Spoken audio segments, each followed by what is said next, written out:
There are seasons in life when we just don't understand what's going on. We've tried and we've done everything that God told us to do, and it seems like it's just not working. No one's around to encourage us, no cheerleaders. It's in those seasons, in those darkest hours. I'm here today to tell you, you got to trust Him when you can't trace Him.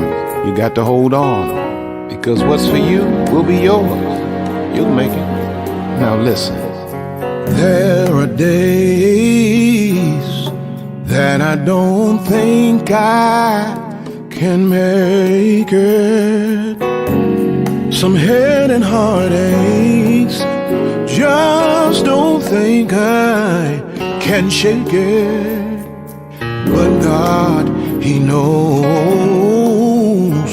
just how much I can bear, and never will He leave me in despair.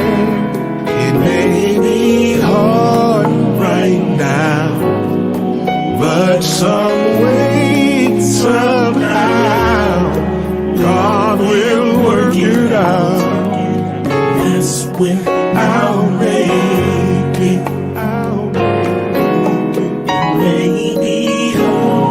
It's hard right now, but some way, somehow, God will work it out. That's when I'll make. Oh yes, I will. Sam, now you tell them about it. There have been times that I had rather given up on life. Tell the story, man. My brightest time of the day seemed to be at midnight. There's many times that I felt, oh my, and right now I feel so alone. But I know that God will never leave me on my own. It may be hard right now, but some way, somehow, God will work it out. That's when I'll make it. I know without a shadow of a doubt that it's hard, but some way, somehow, God will work it out, and that's when I'll make it. It may be hard right now, but some way, somehow, God will work it out, and that's when I'll make it.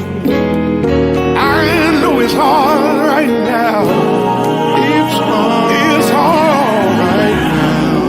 Right now, but some way,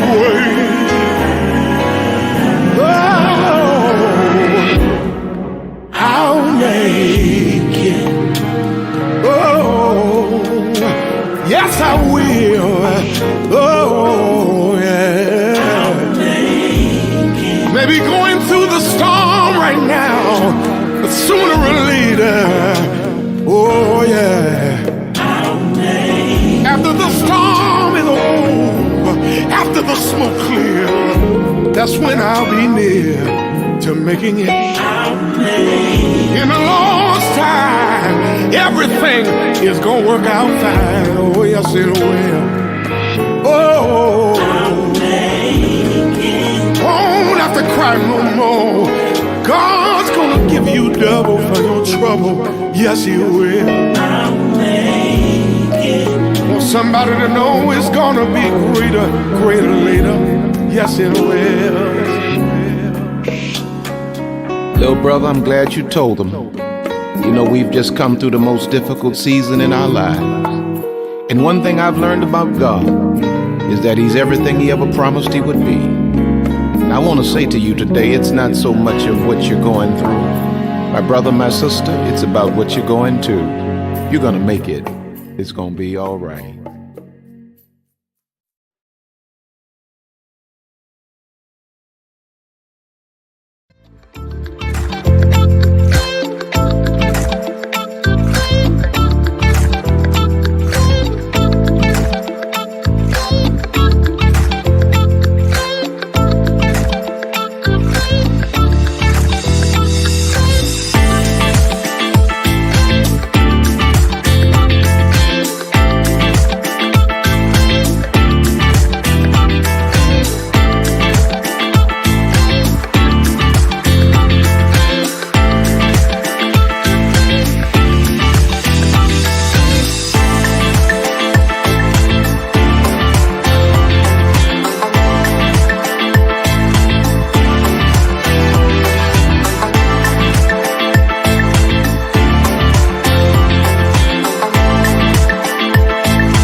I am excited about what this day has in store for us in terms of favor and blessings. Do me a favor, would you hit the share button and just share this message?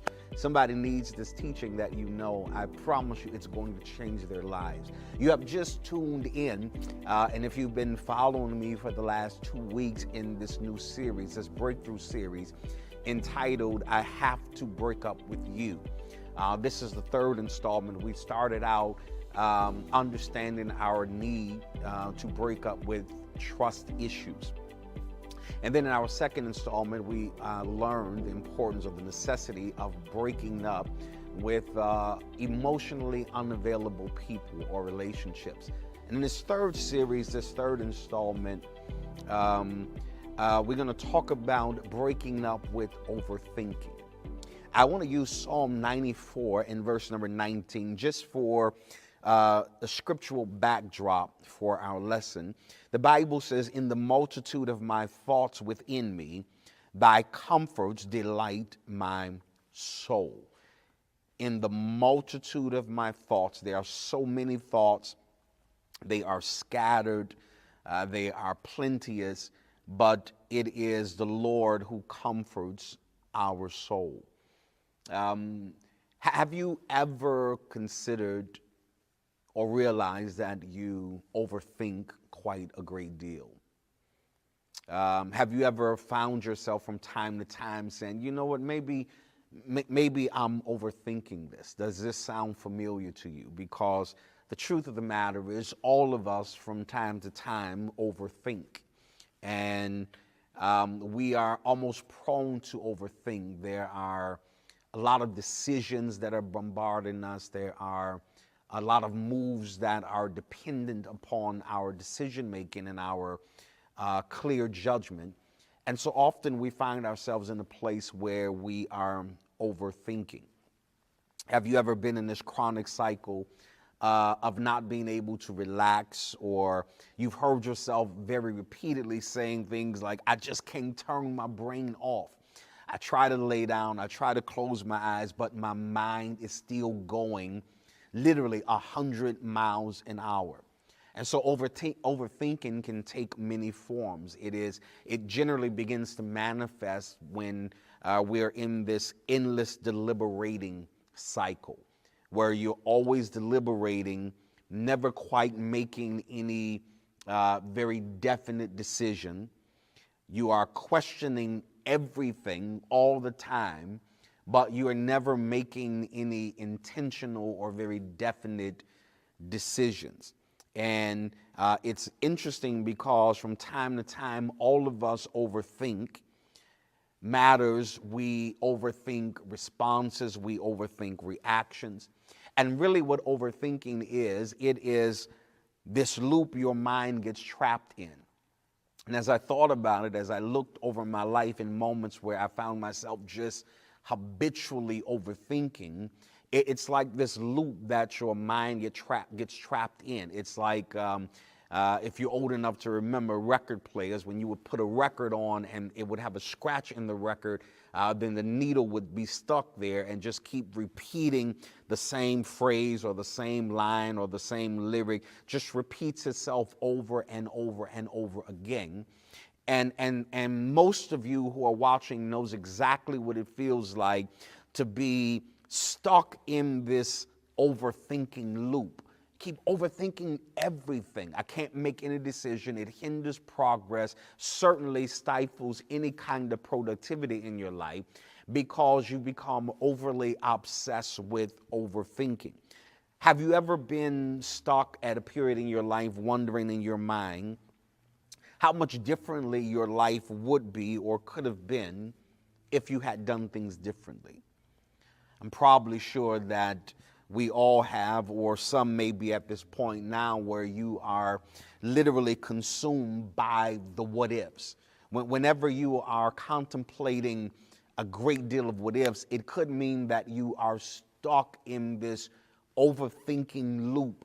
You become so consumed by wondering what might have been that you don't have the energy to project what still can become in your life. And so when you are overthinker, it is literally at the core an issue with you having the inability to get out of your own head. That's really what it boils down to at the core. When you are an overthinker, you can't get out of your head. You become stuck. You want to see things the way you want to see them. You hear things the way you want to hear them. And based on how you see things, how you hear things, how you perceive things determines how you will process them. And it could mean that you are in a place where you are simply overthinking. When you tend to just sit and overthink, your internal monologue and narrative is predominantly focused on worrying. When you are a person who is overthinking, then your whole internal monologue, the things that you hear internally, is laced with worry. And this is a very specific type of worrying. It's the kind of worrying that is determined and often seems obligated to make negative predictions about your future livelihood, the future of your life.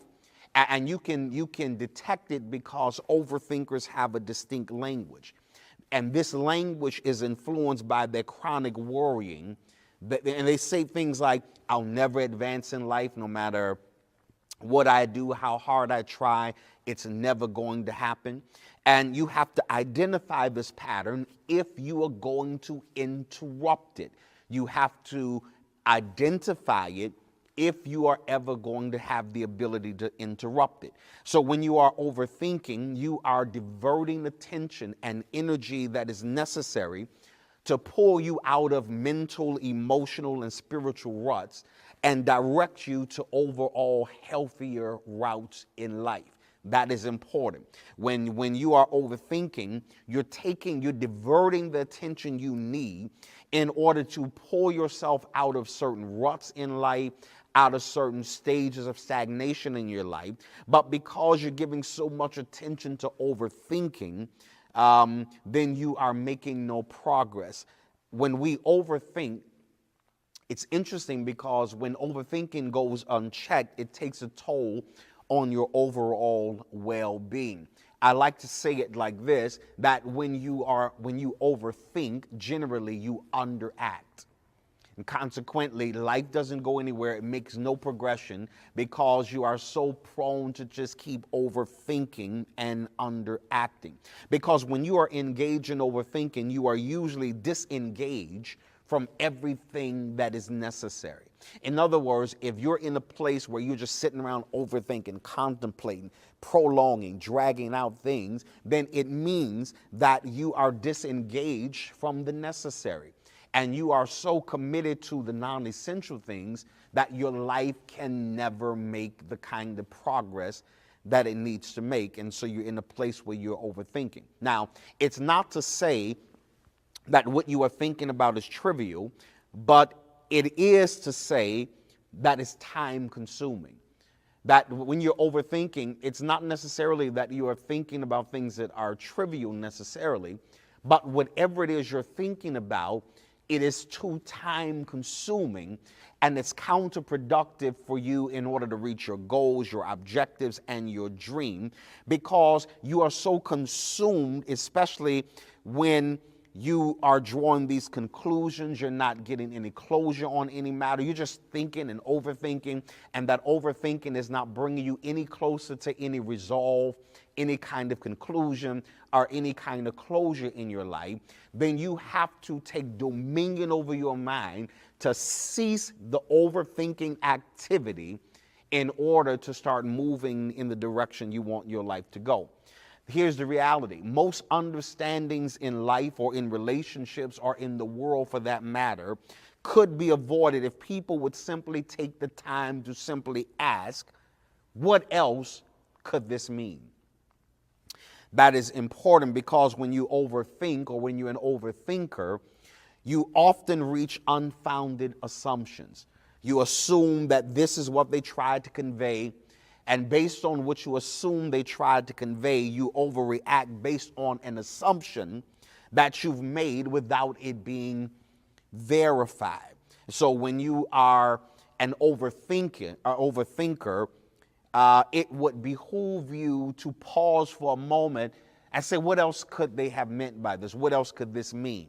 I could simply be misinterpreting what they are trying to convey, and ultimately that will be the ruin of relationships, partnerships, business relationships, because you misinterpreted based on an assumption. So when you're an overthinker, you start moving based on unfounded assumptions. But not only that, when you overthink, it results in you rushing to the conclusion that you have overestimated your abilities, your talents, or your gifting. Now, that is critical, because sometimes you overthink so much that you start thinking that maybe I've overestimated myself. It's one thing to underestimate yourself. It's another thing to feel like you've overestimated yourself. When you start overthinking it, well, maybe I'm not as good as I thought, and maybe I don't have as much gift or skill as I convinced myself that I had. And so when you start overthinking, it starts getting you to create this self-doubt imagery in your mind, and you start concluding that you've overestimated your ability. Not only that, but when you are overthinker, it causes a decline in your urgency sensitivity. In other words, you think things will be fine and move at the pace of your deliberation. You think that life won't move until you make a decision to participate in it or not. Not realizing, ladies and gentlemen, that by the time you wait and do all your assessments and evaluations of certain situations, you will realize that opportunities do not just sit idly and wait for overthinkers. Consequently, people who overthink miss out on a great deal of opportunities, because you keep trying to talk yourself out of what God is trying to talk you into. There are some opportunities that will never come to overthinkers. If you're sitting around thinking, well, until I make a decision, then nothing's going to happen, you are horribly wrong. Life is still going to happen. Moves are still going to be made. The only challenge is that opportunities tend to pass by overthinkers. Now, how do I overcome this overthinking issue that I have? Number one, you have to disrupt the destructive mental cycle by interrupting it with a constructive distraction. It sounds like a lot, but it's really pertinent for you. How am I going to break this overthinking cycle? I got to disrupt this destructive mental cycle, because that's what overthinking is. It's a disruptive, destructive mental cycle. And the only way for me to overcome it is to interrupt it with a constructive distraction. I gotta intentionally take my mind and put it in a place that's going to be beneficial to me. I cannot just let my mind go wherever it wants to go. You've lived long enough now to realize that your mind will go. If you let it go, if you take the reins off your mind will go everywhere. But what you have to do is that you have to interrupt this destructive cycle by presenting it with some constructive distraction. You got to do something that pulls your mind out of this cycle of overthinking, that pulls your mind into a place of rational thinking, of deliberate thinking, and of godly thinking. So if I'm going to overcome this overthinking, then I've got to interrupt it with destructive distraction. Number two, I've got to stop rehearsing traumatic moments and toxic experiences. That is critical. Here's what you need to get in your spirit. Just because you remember it does not mean you have to keep reliving it. Overthinking keeps things that should be dead alive.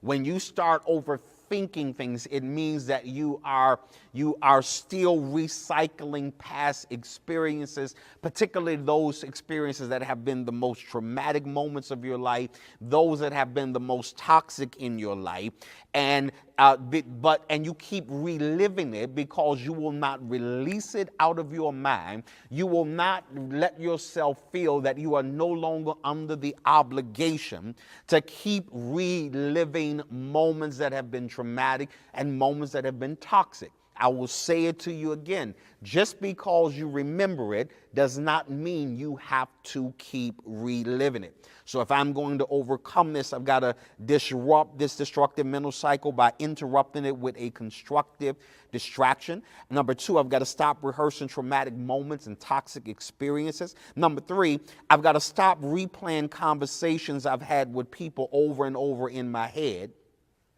with the objective being to find the hidden meaning in what they said.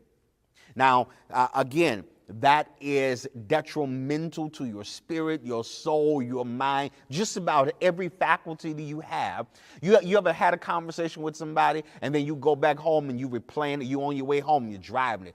Then the conversation is going back in your head and you're trying to figure out what they meant by this, and you're trying to find, they were talking real slick and you think you're trying to find some subtle undertone of what it was that they really meant, when you are doing no more than fishing for something that's not there because of this overthinking impulse that you have. But you have to stop replaying things in your mind, trying to make things mean what they were never meant to mean.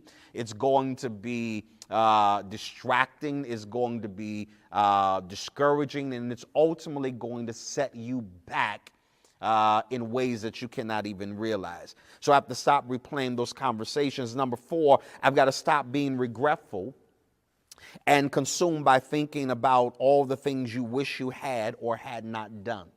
Overthinking puts you in a place. Overthinking literally is the precursor for a cycle of regret, because you, like me, have moments in my life that if I just kind of focused on it, oh my God, there are a whole lot of things I wish I wouldn't have done. There are a whole lot of things I wish I would have done. But the truth is, there's nothing I can do about those moments. They are gone. They are not coming back. I have to decide that if I'm going to live productively, that I have to really begin to break up with this overthinking. It's severing relationships, it's severing connections with people because I am always overthinking. Number five, and finally, you got to start combating your thoughts.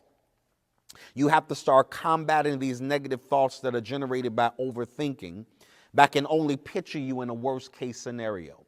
In other words, when you're an overthinker, when you overthink, it never puts you in a promising place. It always shows you a picture of yourself in a less than desirable outcome. It always shows you in a place of a worst case scenario. But you must recognize that your thoughts can be exaggerated and excessively negative.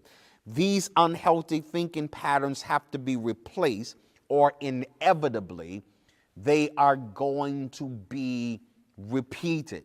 And if you, this week, whatever your assignment or your to-do list is, include on that to-do list that I have to break up right now. Before the day is over with, I have to break up with overthinking. If you can break up with overthinking, you're getting ready to see a degree of clarity that you've never seen before. You're going to have a fresh perception that you never thought was possible about your life and about the outcome of your life. But today is the day, hear me, you have to declare, today I break up with overthinking. Well, it is giving time. I sure hope you have been blessed by this message. I hope it has caused you to think and rethink some things. We're getting ready to prepare to bless the Lord and be a blessing to this ministry. The giving means are right here at the bottom of your screen. Choose the one that's the most convenient for you and make a kingdom investment. Those of you who are tithing, who are connected with this ministry, I want you to release the Lord's tithe. It belongs to Him. No question about it. It's not up for negotiation. We honor the Lord with our tithe. And then I want you to prepare a seed on today. I want as many of you that are watching me to make a kingdom seed investment of $50. I want you to plant this seed. I want you to go now. Don't overthink it. Don't you do it. If you overthink it, you will underact. And underacting will keep you in a place of inactivity for longer, I promise you, than you want to be. When you hear the instructions, the Bible says that the day you hear my voice, don't harden your heart. Don't overthink it. Obey. Obedience is better than overthinking. And I want you to put seed in the ground, and I want you to watch how God miraculously increases you in everything that pertains to you. So give right now. God's going to bless you real good. Well, this is the time that I want to extend an invitation to you to receive Jesus Christ as your Lord. Maybe you're watching today and you've been having a sense in your heart and your spirit that you need more than life has to offer. Nothing you've done has been able to fill that void that you've been feeling for quite a while now. There is a void in your life, that's in all of our lives, until we receive Jesus Christ as the Lord. So today, if you're watching and you're receiving the Lord Jesus Christ, or you're a backslider, you want to restore your relationship with Jesus Christ, or you just need a church home, you need a place of fellowship, a place to anchor your spiritual connection with. If you fall under any of these categories, there is an email address right here at the bottom of your screen. I want you to go now. Send your contact information, and our incredible staff are going to reply to you and help further facilitate this decision on this day. Well, I've certainly enjoyed my time with you. I pray that God's favor is falling upon you, and I hope you can feel the blessing of the Lord that has connected with you this day. Listen, don't forget to follow us, connect with us on all of our social media platforms everywhere. Don't forget to tune in and partner with us every single week right here. You're watching New Home TV, and I got to go for now, but I will see you on next time. Family, didn't you enjoy the Lord on today's service? Was just amazing. And I know that word was especially designed for you. Bishop Bolden I know he has challenged us to give, but let's not forget to sow into the man of God's life.